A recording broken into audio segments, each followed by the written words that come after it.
جو مسافر تھے، جو ہوسٹیج تھے، اور 33 دہشت گردوں کو انہوں نے بتایا کہ جی جہنم حاصل کیا گیا ہے۔ اور میں نے آپ کو بتایا تھا کہ میرے جو سورسز بتا رہے تھے کہ 32 سے 35 دہشت گرد جو ہیں وہ آپریشن میں مارے گئے ہیں، اور باقی فگر DGISPR نے وہی کوٹ کیا، اور وہ بھی بات انہوں نے کی کہ جو لوگ دہشت گردوں کے چنگل سے نکل کر پہاڑوں میں، غاروں میں چھپ گئے تھے، ان کو انہوں نے بتایا کہ ان کو بھی تلاش کیا جا رہا ہے۔ بہرحال انہوں نے آپریشنز کے مختلف مراحل کا ذکر کیا، اور انہوں نے یہ بھی بتایا کہ جی یہ جو دہشت گرد تھے یہ افغانستان میں اپنے ہینڈلرز کے ساتھ رابطوں میں تھے، اور ان کو بیرونی مدد حاصل تھی۔ اور اب جو میرے پاس انفارمیشن ہے وہ یہ ہے کہ حکومت نے فوری طور پر، حکومت مطلب سیکورٹی ادارے، حکومت، وزارت دفاع، فوج، اور ان سب نے ایک فوری طور پر جو پلان کیا ہے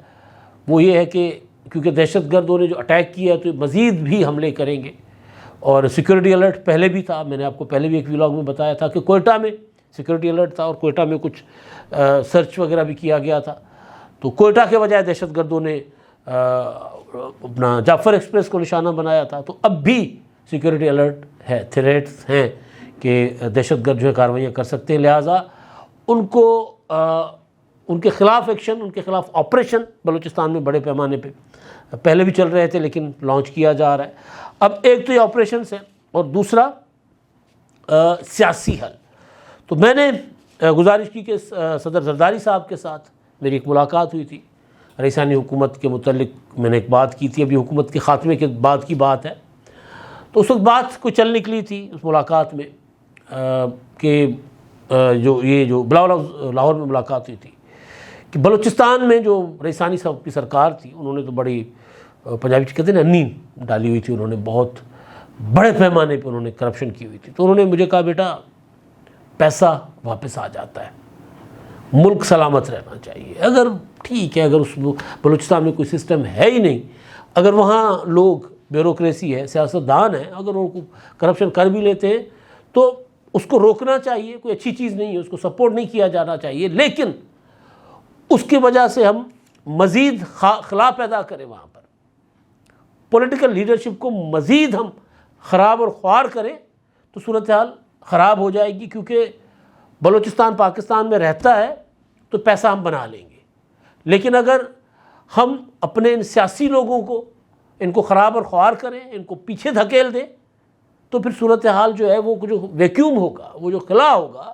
لوگوں کے اور وہ جو ملیٹنٹس کے درمیان یہ سیاستدان ہیں، علیحدگی پسندوں کے درمیان یہ سیاستدان ہیں، تو اگر ہم بھی ان کو برا بھلا کہنا شروع کر دیں گے تو پھر یہ بھی مایوس ہو جائیں گے، یہ بھی سائڈ پر ہو جائیں گے، پھر لوگوں کے یعنی بلوچستان کے لوگوں کے اور دہشت گردوں کے جو بندوق کے زور پر بلوچستان کو پاکستان سے الگ کرنا چاہتے ہیں ان کے درمیان کوئی اور سیاسی قوت نہیں ہوگی، اور صرف آپریشن سے بلوچستان کو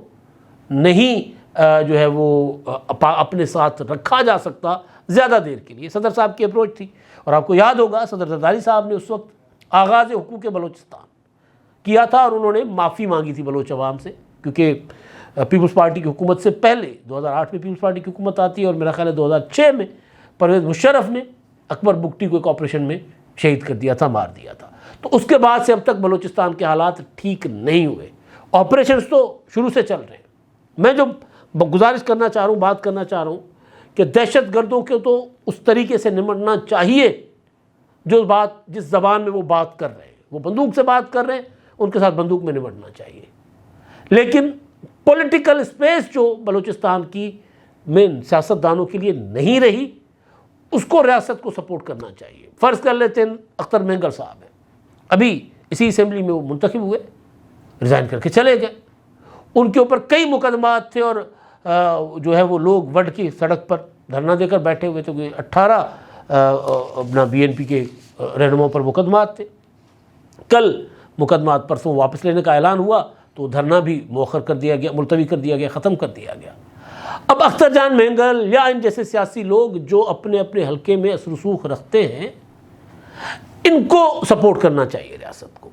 پولیٹیکل عمل کو وہاں پر زیادہ سے زیادہ گنجائش دینی چاہیے، کیونکہ جو پاکستان کی سیاست کرتے ہیں نا بلوچستان میں، جو قوم پرست ظاہر ہیں تو قوم پرست نیشنلسٹ ہیں، وہ اپنے صوبے کے حقوق کی بھی بات کرتے ہیں۔ ایک ہوتا یہ ہے کہ وہ ان پر الزام لگایا جاتا ہے کہ جی یہ تو پاکستان کے خلاف ہے، یہاں سے الزام لگتا ہے۔ دوسری طرف وہ بندوق کے نشانے پر ہوتے ہیں بی ایل اے یا ان جیسی تنظیموں کے، کہ یہ تو پاکستان کے حامی ہیں، پاکستان کے آئین کو مانتے ہیں، پاکستان کے میں الیکشن لڑتے ہیں اور اسمبلی میں جاتے ہیں، تو ان کے نشانے پر وہ الگ سے ہوتے ہیں۔ تو پھر ہوتا یہ ہے کہ جب ریئل پولیٹیکل لیڈرشپ جو ہے وہ اس کو سپورٹ نہیں کیا جاتا تو پھر دہشت گرد جو ہے وہ زیادہ کنٹرول کر لیتے سوسائٹی کے اوپر۔ تو جو میں نے سلمان اکرم راجہ صاحب نے بات کی ہے اس بات کو میں آگے بڑھانا چاہ رہا ہوں کہ آصف زرداری صاحب میں نے جیسے بتایا انہوں نے آغاز حقوق بلوچستان کیا، نواز شریف صاحب کی حکومت اس کے بعد آتی ہے، نواز شریف صاحب نے اس کے بعد بلوچستان میں کام تیز کیے، گوادر ترقیاتی کام کافی کچھ انہوں نے کیا، اور انہوں نے ڈاکٹر عبد المالک بلوچ جیسے مڈل کلاس کے سیاسی لیڈر کو وزیر اعلیٰ بنایا، یہ کوئی چھوٹی بات نہیں ہے۔ تو لہٰذا آصف زرداری اور نواز شریف صاحب جو ہیں وہ آج حکومت میں اتحادی ہیں۔ آصف زرداری ایوان صدر میں بیٹھے ہیں، نواز شریف صاحب کے بھائی وزیر اعظم ہاؤس میں بیٹھے ہوئے ہیں۔ اور مجھے بات ایک بہت اچھی لگی 2008 سے 2013 تک جو شہباز شریف صاحب نے کیا تھا بلوچ اسٹوڈنٹس کے لیے، کیونکہ وہاں تعلیمی ادارے نہیں ہیں، تو انہوں نے یہاں پر انڈومنٹ فنڈ دیے، وظائف دیے، اسکالرشپ دے کر ان کو کوٹا مقرر کیا پنجاب کی یونیورسٹیز میں کہ آپ آئیں یہاں پڑھیں، تاکہ بلوچستان کے نوجوان پڑھ لکھ کر ان ہاتھوں میں نہ جائیں، بندوق نہ اٹھائیں۔ تو ان پولیٹیکل پارٹیز نے بہت کچھ کیا ہوا ہے۔ مجھے سرفراز بگٹی صاحب کی ایک بریفنگ یاد آتی ہے، لاہور میں انہوں نے ہمیں دی تھی۔ وہ یہ کہہ رہے تھے کہ جی یہ جب آپریشنز ہوتے ہیں تو پھر جو سیاسی عمل ہوتا ہے وہ آپریشنز کو نقصان پہنچاتا ہے۔ کافی لمبی چوڑی باتیں کی تھی۔ یہ اپروچ غلط ہے۔ میں کہہ رہا ہوں کہ دہشت گردی ٹی ٹی پی کرے، بی ایل اے کرے، ان کے ساتھ بندوق کی زبان ان کو آتی ہے تو ان کے ساتھ بندوق کی زبان میں بات کی جانی چاہیے،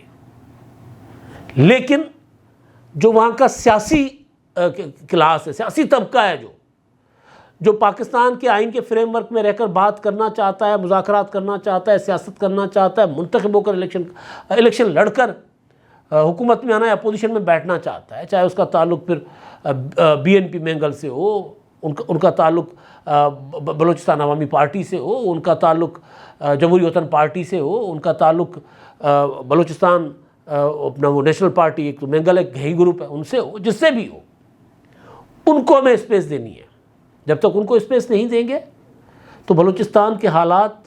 قابو میں نہیں آئیں گے۔ سیاستدانوں کو وہاں طاقتور بنانا ہوگا۔ مجھے بھٹو شہید کی کتاب یاد آ رہی ہے، اف آئی ایم اسیسینیٹڈ۔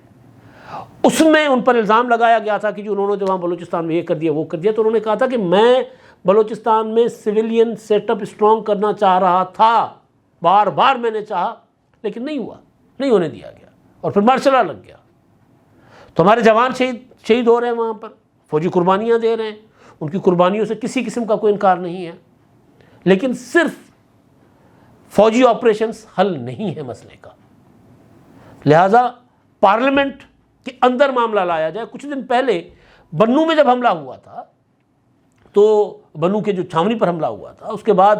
شیری رحمان صاحبہ جو ہیں وہ بات کرنا چاہ رہی تھی قومی سینیٹ میں، انہوں نے کہا کہ اس پر بحث ہونی چاہیے۔